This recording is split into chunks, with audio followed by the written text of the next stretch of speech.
When intellect met arrogance, it wasn't a debate. It was a storm waiting to break. The cameras rolled inside a quiet studio and no applause, no audience, just two chairs, two microphones, and the kind of silence that hums before thunder. Meghan Markle had agreed to a one-on-one conversation with Dr. Jordan Peterson, the world-renowned psychologist known for dissecting ideas and egos with surgical precision.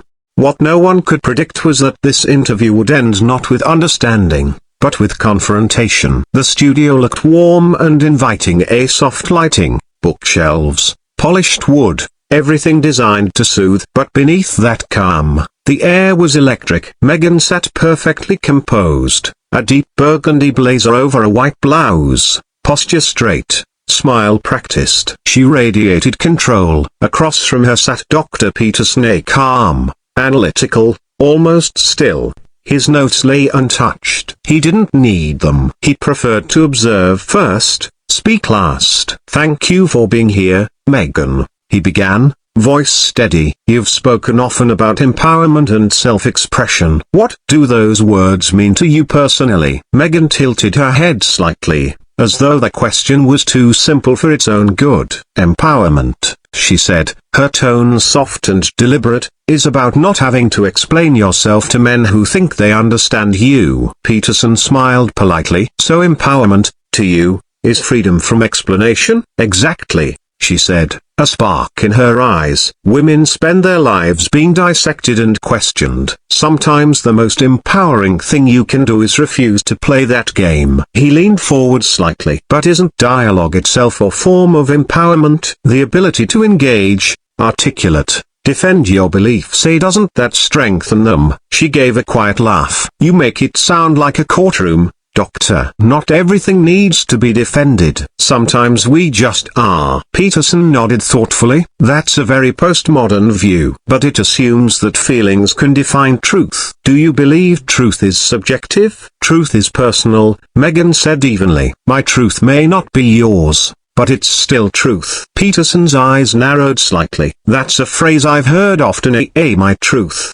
But that's not truth. That's experience. Truth, by definition, must transcend the personal." Her smile faltered for just a second. "Maybe in your world," she said, "but in mine, truth is what we've lived through, not what someone else defines for us." "And yet," he replied calmly, "if everyone has their own truth, how do we have shared understanding at all?" Meghan sighed. "You love to complicate things, don't you?" "That's very academic of you." "I suppose I do," Peterson said softly. "But that's how we reach understanding, by looking deeper, not conveniently." She leaned back, crossing her arms. "Or maybe," she said sharply, "you just like hearing yourself talk." He didn't react. "You seem frustrated." "May I ask why?" "I'm not frustrated," she said with a brittle laugh. "I just find it fascinating how men like you always think they can diagnose women." "I'm not diagnosing you," he said gently. "I'm observing the difference between what you say and how you say it." "Oh,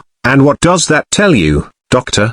she asked, voice edged with mockery. "That you've spent a long time perfecting control," he said, "over your image, your words, your reactions, but maybe not as much time reflecting on why you need to." The silence that followed was heavy. Finally, Meghan smiled tightly. "Well, I suppose that's why I'm the one being interviewed, isn't it? So I can be analyzed for the world's entertainment." "No," Jordan replied softly. "So people can see something real." Something in her expression shifted just for a moment before she looked away. When she looked back, her warmth was gone. "If this is what you call insight," she said, "I can see why people find you exhausting." "Perhaps," he said evenly. "But exhaustion is sometimes the cost of honesty." The cameras kept rolling. The storm had only begun. Peterson picked up his notes at last. "You've said before that institutions fail women. Yet you've benefited from those same institutions, Hollywood, philanthropy, the media. How do you reconcile critique with participation?" "Ah," Meghan said, smiling like a blade. "Is this the part where I'm accused of hypocrisy for existing in a world that wasn't built for me?" "You can critique a system while surviving it." "I agree, he said. But clarity matters. Are you arguing for reform or exemption? That caught her off guard. I'm arguing that people like you overcomplicate what's obvious, she said, her tone sharpening. Power corrupts, platforms exploit, and I refuse to be exploited. Refusal is a stance, he said. It's not yet a framework. If exploitation is everywhere, what do you build instead? Meghan hesitated, then answered, a world where women don't have to justify wanting dignity, where respect is the default. That's a noble goal, Peterson said. But respect requires reciprocity. She smirked. You love that word, don't you? Reciprocity. Sounds neat. You mean, be nice if you want nice? No, he said. I mean respect must flow both ways. Otherwise, it's a demand, not a principle. Or it's survival, she countered, steel in her tone. Do you know what it's like to be judged for the same traits men are praised for? Ambition, confidence, control? I do believe language can be weaponized, he said. But we mustn't mistake disagreement for oppression. When we do, conversation dies. Conversation dies, Meghan repeated, her brow lifting. When people like you decide what's acceptable to say, dressing bias up as neutrality. Do you think I'm biased against you?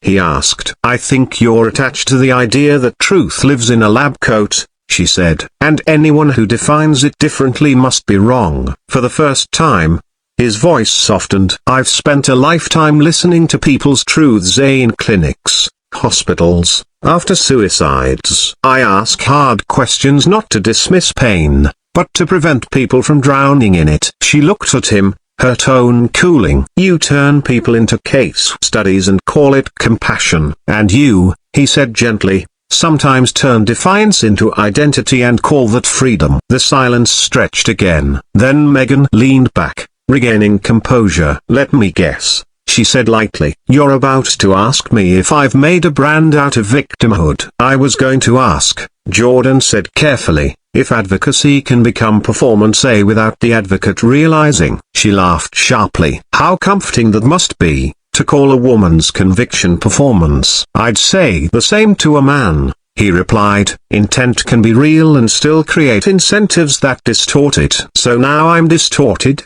She asked, gesturing to the cameras. You mean like right now, where you get to be the surgeon, and I'm the specimen? The difference, he said, is that I invited you to articulate your ideas. If the audience understands them better after this, that's valuable even if you don't change your mind. You want clarity?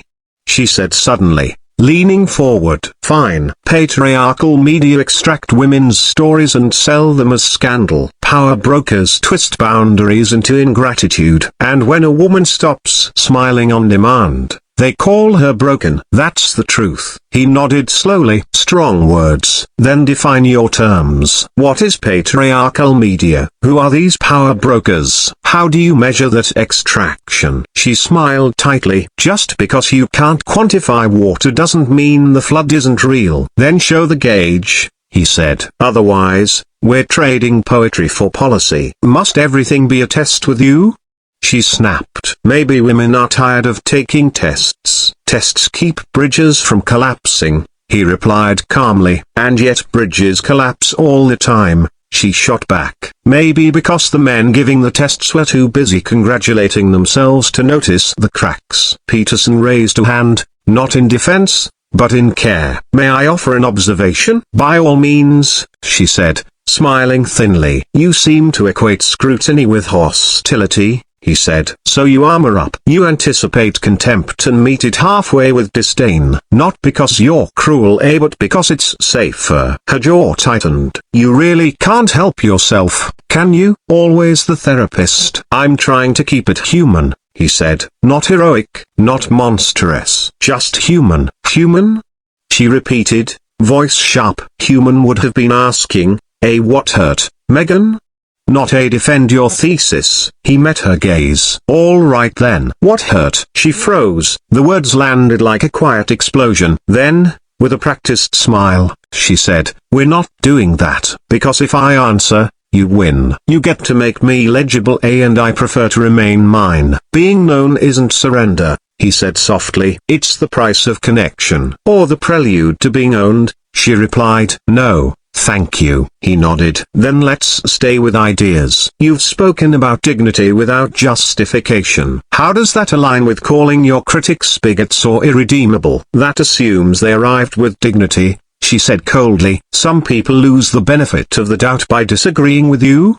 He asked. By refusing to understand me, she snapped. That's not an answer, he said gently. That's a circle. It's a boundary. It's a moat, he said. And you're burning bridges to keep enemies out, even if they might have been neighbors. You're blaming me for defending myself, she said, her voice low. I'm asking you to notice how contempt protects you from pain, he said softly. It works in the short term, but it leaves you isolated. For a moment, her eyes betrayed something: exhaustion, maybe grief. Then the mask returned. You mistake discernment for loneliness. I connect with those who deserve it. And who decides that? I do, she said. That's sovereignty, he said quietly. It can be noble. It can also be lonely. Better lonely than small. Better humble than hardened. The air vibrated between them. Two philosophies, colliding in one breath. A voice off camera whispered, 5 minutes left. Meghan turned toward the lens,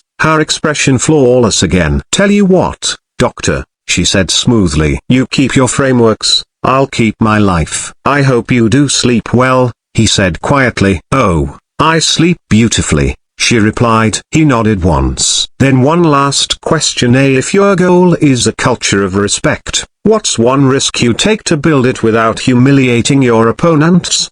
Her eyes flickered with something, a surprise. Maybe. Then she said, I'll risk being called arrogant. Because sometimes the only way to claim respect is to take it. And if everyone did the same?